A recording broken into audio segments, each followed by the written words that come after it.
Okay, let's talk about the train derailment and more information. I've been covering the Ohio stuff for a while. This past week, I covered it multiple times. You don't really get to hear a lot about what's going on in Ohio for some weird reason from mainstream media, but I'm sure like the fact that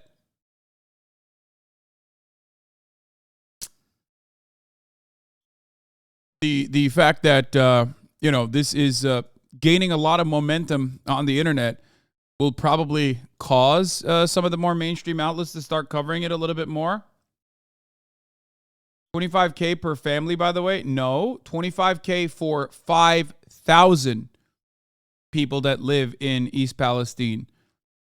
So $5 per person is what the Norfolk Southern Railroad Association decided to pay as like shut the fuck up money, We just saw in the middle of the country a giant chemical fireball, 100-foot flames, and very few people asking questions about what led up to this. So there was a derailment in 2012 in New Jersey, releasing 20,000 gallons of dangerous chemicals and noxious gas into the air. There's children in the town that are being affected by this. And there was pressure on regulators to do something about those kinds of trains. And so the Obama administration had a rule proposed to better regulate these trains. The National Transportation Safety Board told the regulatory agency, said, listen, these regulations should broadly cover not just oil, they should cover what's known as Class 2 chemicals. And the chemical industry lobbyists went to work pressuring the regulatory agency to limit the definition of what a high hazard flammable train is. Limit it in a way that the train in Ohio, that kind of train ended up not being classified as a high hazard flammable train. The NTSB closely monitoring 4 cars that are filled with vinyl. You don't understand. The additional safety measures that you would have to implement if it's a high hazard train, and the insurance and everything surrounding that transportation would be far too costly. That's it. It would impact the profit margin of Norfolk Southern, worth $50 billion, as a matter of fact. So, Hasan is popping out.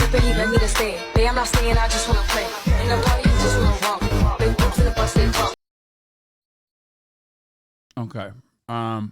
Anyway, let's continue. Chloride, it has been found to be linked to cancer. Trains that were subject to this rule were going to be required to use a special kind of new braking system to try to deter or at least reduce the damage from derailments. ECP delivers the unmatched performance of air brakes with the precision of electronic communications. Most trains in the country are still using technology from the Civil War era. But the moment the government was considering making it a mandate, the railroad industry's changed its tune. It cited cost concerns to pressure against that rule. We want to see federal regulations when they're necessary, not just in reaction to a headline in the Washington Post. Obama's rule included that measure to expand the larger use of those brakes on the nation's rail system. But in that 2016 election year, the Republican Party got about $6 million from the rail industry. And Senate Republicans started beating the drum for Trump to repeal the rule. Donald Trump repealed the brake rule so that the industry does not have to even start to use these kinds of brakes. One former Federal Railroad Administration regulator told us that these brakes, which are known as ECP brakes, would have mitigated a disaster like this. And we just learned today, after the publication of our story, federal officials told us that this train did not have those brakes on the train. It's not just these brakes, for the record. Every part of this story is fucked up. It's not just the brakes. It's the hazardous material. It's the hazardous material classification, as the video mentioned. It's also what the labor unions were demanding, because trains get derailed, unfortunately, all too frequently in this country. As a matter of fact, from what I understand, multiple train derailments have happened across the United States recently. One in Montgomery County, Texas, one in Spartanburg County, South Carolina.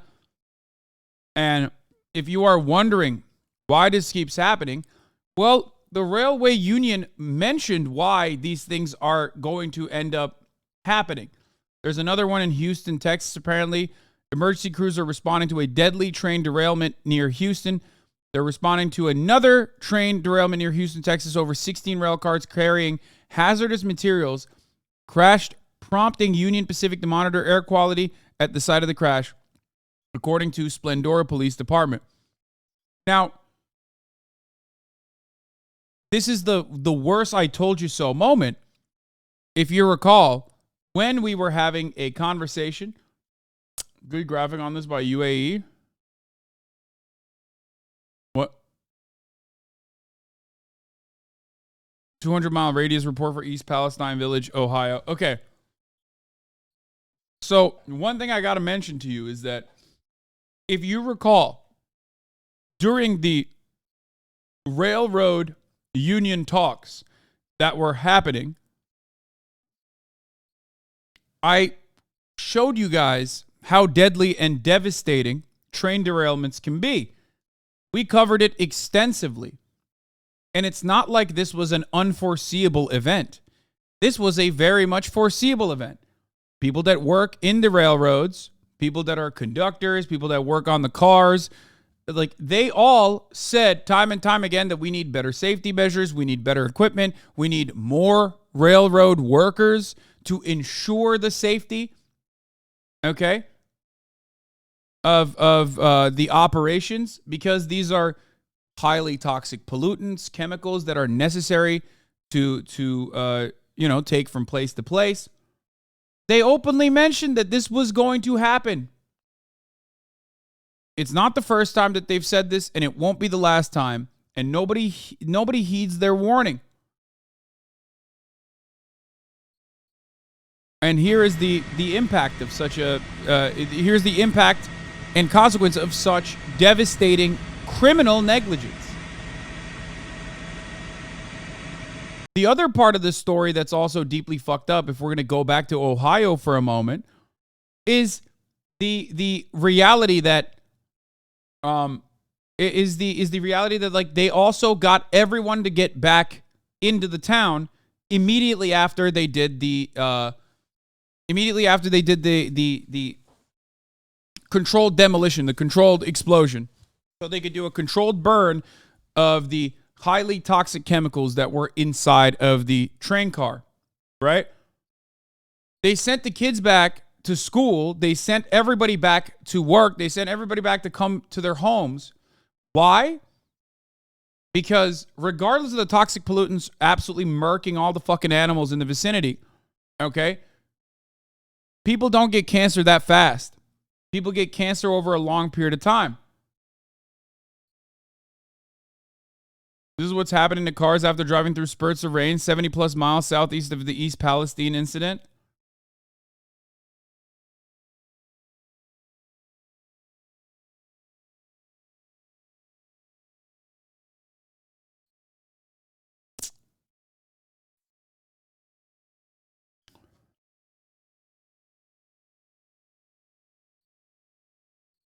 Anyway, it looks like salt, to be honest. Yeah, I don't know what this is.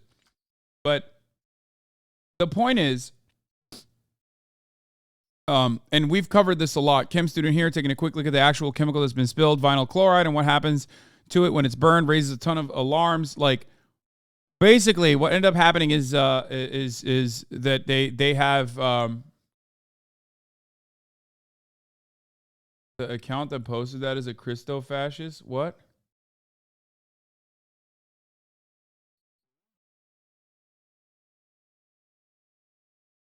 This? Oh, the Stu Peters guy? Yeah. I don't care. It's irrelevant. It's irrelevant to the subject matter other than the fact that, like, you know, even right-wing motherfuckers are recognizing that this shit is fucked up, except liberal media, for the most part, is not really covering it. Vinyl chloride, written chemically as C2H3Cl, is a colorless compound that's used in making plastics. It's extremely low flash point of minus 63 centigrade. minus 73 Fahrenheit, is considered extremely hazardous to human health, and exposure to heat or water results in a violent reaction. Elaborating on its danger to human and animal life, vinyl chloride is also highly carcinogenic. While the legal limit to exposure, according to OSHA, is 5 ppm within an 8-hour workday, it poses significant risk of developing cancers under any level of exposure. In addition to cancers, it also induces dizziness, nausea, visual disturbances, extreme headaches, and ataxia at 4,000 ppm exposure. Above the 12,000 ppm exposure can bring about cardiac arrhythmia, RADS, and fatal respiratory failure, but the worst shit happens when it catches fire. When vinyl chloride undergoes combustion, it's always a violent process, but when it's over, it decomposes into carbon monoxide, carbon dioxide, hydrogen chloride, and phosgene.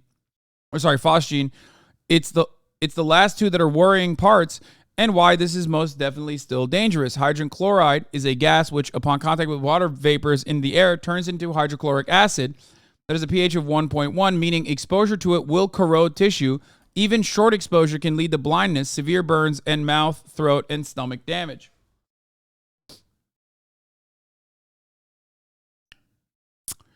Phosgene is a gas that kind of smells like hay. Historically, it's been used in the armies in World War I and II as poison gas. It's dangerous to humans at 2 ppm of exposure and is primarily known for causing pulmonary edemas, hypoxia, and in high exposure, death after 2 to 3 days.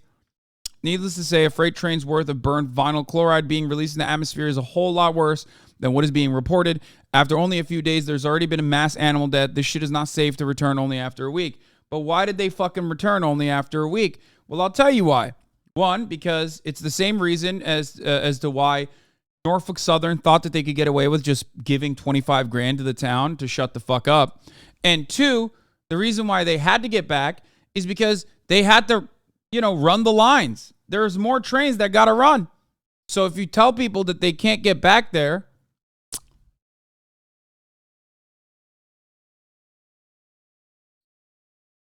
if you tell people they can't get back there, but then trains are still running through, that means that you didn't do your, you didn't do the cleanup well enough. You have to also look at the well waters. You have to consistently for a month, for a couple months at least, keep analyzing the natural water supply keep testing water supply to ensure that these unique chemicals have not made its way into the drinkable water. This is something that you have to do. It's ridiculous that they were just just get back. Just get in there. Who cares? Fuck it. YOLO. 3 additional chemicals were discovered on East Palestine train derailment, by the way. What is this? Norfolk Southern train derailed in East Palestine, and tonight we know more about the chemicals that were on the train. First News digital reporter Jen Rodriguez has been in the village today taking a closer look at what else was on that train. She has those details and much more in our top story tonight at 6. We now know 3 more chemicals that were on board the Norfolk Southern train that derailed here in East Palestine just over a week ago. And we're being told that some of those chemicals are dangerous. We basically nuked a town with chemicals so we could get a railroad open. The U.S. Environmental Protection Agency sent a letter to Norfolk Southern stating that ethylene glycol monobutyl ether, ethylexyl-acrylate, and isobutylene were also in the rail cars that were derailed, breached, or on fire. Caggiano says ethylexyl-acrylate is especially worrisome. He says it's a carcinogen, and contact with it can cause burning and irritation in the skin and eyes. Breathing it in can irritate the nose, throat, and cause coughing and shortness of breath. Isobutylene is also known to cause dizziness and drowsiness when inhaled. I was kind of surprised that when they quickly told the people they can go back home, but then said if they feel like they want their homes tested, they can have them tested. I would have far rather they did all the testing. Caggiano says it's possible some of these chemicals could still be present in homes and on objects until you clean them thoroughly. So there's a lot of what ifs, and we're going to be looking at this thing 5, 10, 15, 20 years down the line and wondering, gee, cancer clusters could pop up, well water could go bad. Caggiano recommends anyone who's in the East Palestine area get a health checkup. He says get a record now of where your health stands so that moving forward you'll have documentation of any possibly related effects to the train derailment. In East Palestine, Jennifer Rodriguez, WKBN 27 First News.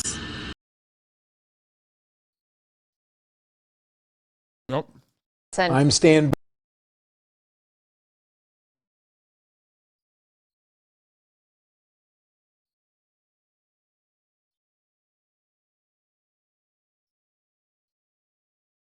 Like, how'd they discover the new chemicals when, what are we acting like they didn't fucking know? Like, you think Norfolk Southern didn't know what they were transporting? That they had no accounts for everything that they were transporting?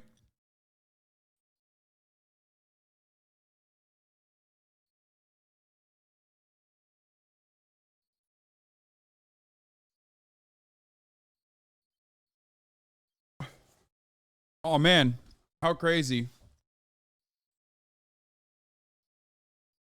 The US EPA sent a letter to Norfolk Southern stating that the ethylene glycol monobutyl ether, ethyl acrylate, and isobutylene were also in the rail cars that were derailed, breached, or on fire. Caggiano says that the ethyl hexyl, am I saying it right? Oh yeah, I did, by the way.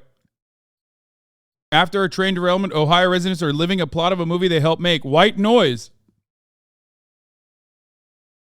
White Noise was about this, a train derailment happening in a fucking Ohio town. People from this town signed up to be extras in the movie. And now they're living through that.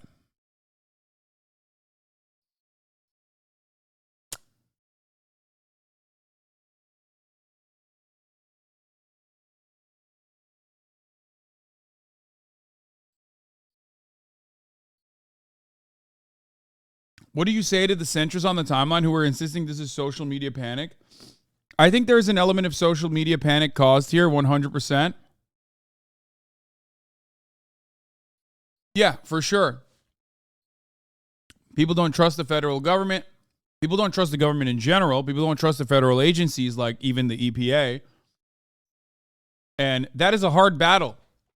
The EPA and the federal government are supposed to fight back and fight for that goodwill every step of the way by doing exactly the opposite of what they've been doing so far.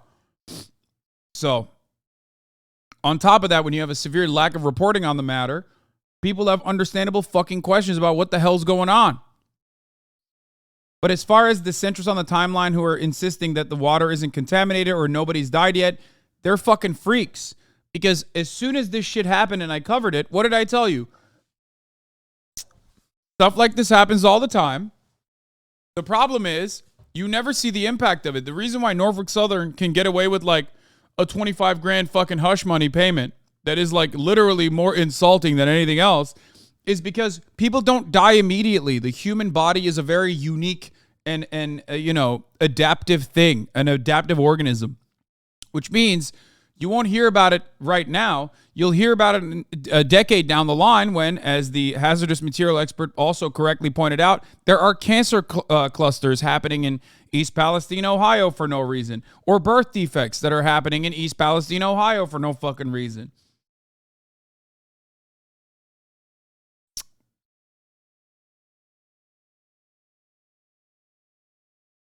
Do you get it?